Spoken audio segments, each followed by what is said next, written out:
This is Cooking with Dave and Audie. That's Dave, I'm Audie, and today we're doing stock.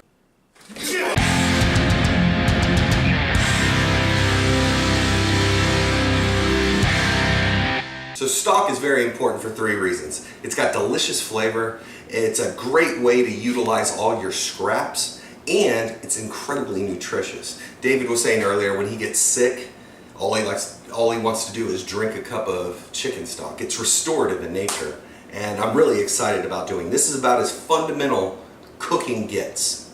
So all we're going to do really is we're going to take our bones from our carcasses. If you've watched our video on the ultimate breakdown of chickens, this was the remainder. We got some wings, we got some thigh bones, we got the carcass itself, a couple of tenders, some organ meat, a little bit of extra fat. And with our produce, all we're going to do is just rough chop it. I've washed everything, we're ready to go.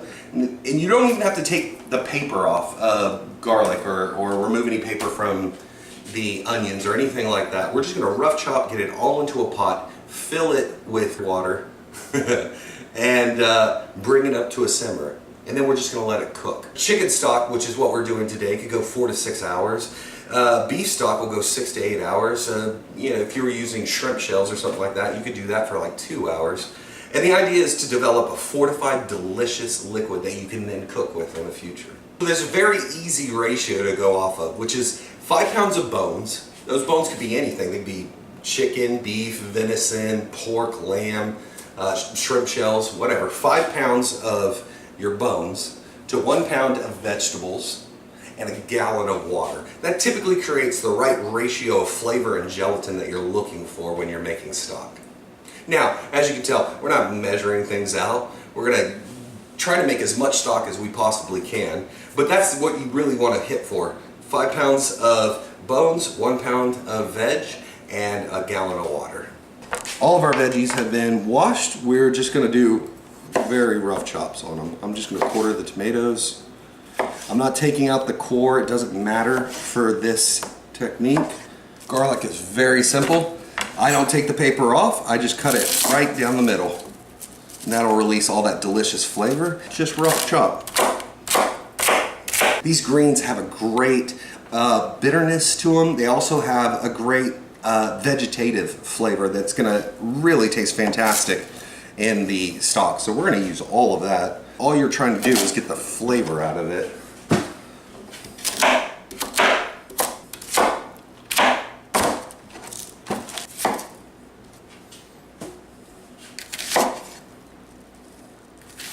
Come on, David. Tell me that doesn't look good right there.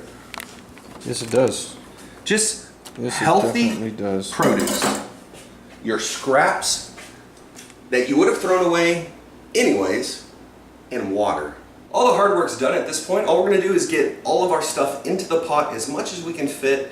We're not going to be able to fit probably all of this, but it will give us a good idea of what ratio that we're looking for. So we're going to start off with what is the most important, which is the bones themselves.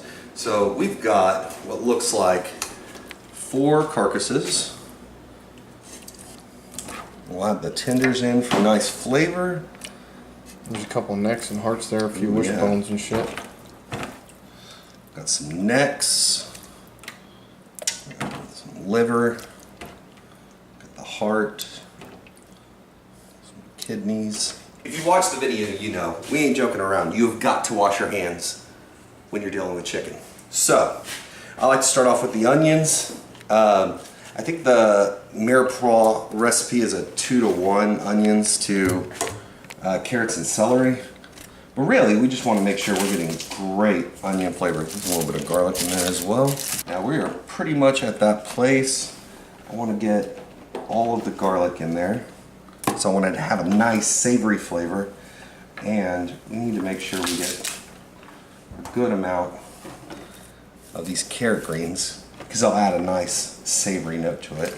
If your goal is to make a dark stock, and you're roasting your vegetables and bones because you're trying to do that, you don't even need to do that. You just need to make sure that this cooks long enough so that it extracts all of that flavor, all the color, all the delicious gelatin from it as well. And we normally just cook it overnight. A good way of telling is when you've been going for 4 or 6 hours on a chicken stock like this, grab one of the bones And if you can break it with very little effort, you have gotten everything out of it that you're going to get out of it. This is going to cook low and slow, probably overnight.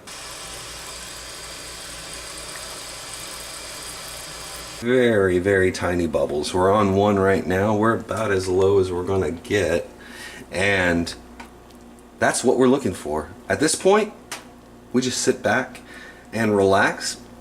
Anywhere from 4 to 8 hours later, you're gonna have the most delicious chicken stock you've ever had. So it's the next day. We let this stock go for about 10 hours. We let it cook overnight, very low. We strained it, we got it into this container and put it in the refrigerator. And what that did was allow for the fat to rise to the top and for the entire fat to solidify. Another point that we should mention is, as we said earlier, a lot of chefs like to roast off their bones and veg.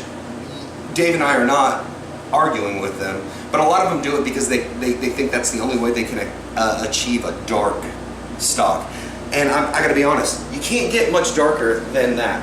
That is a rich, rich chicken stock. This is Cooking with Dave and Audie. Thank you so much for watching. I think we're at something like 94, 95 subscribers. We're trying to get to 100. Please smash that like button. Leave us a comment, subscribe to our channel. We love you. We'll see you next time. We're gonna do something stupid good with this.